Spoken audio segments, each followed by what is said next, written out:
ధన సంపాదనకు ఇబ్బంది కలిగినా కూడా ఇవే.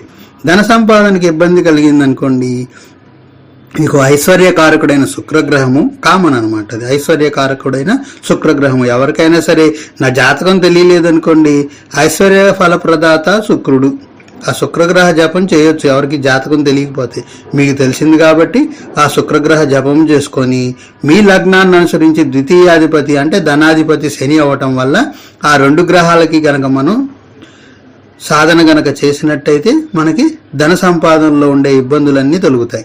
ఓం శం శనిం నమః, ఓం శం శనిం నమః, ఓం శం శనిం నమః. శనిగ్రహం యొక్క అధిష్టాన దేవత. ఓం నమః శివాయ, ఓం నమః శివాయ, ఓం నమః శివాయ. అలాగే శుక్రగ్రహం యొక్క అధిష్టాన దేవత లక్ష్మీదేవి అవటం వల్ల ఓం శ్రీం ధనలక్ష్మీదేవి నమః, ఓం శ్రీం ధనలక్ష్మీదేవి నమః, ఓం శ్రీం ధనలక్ష్మీ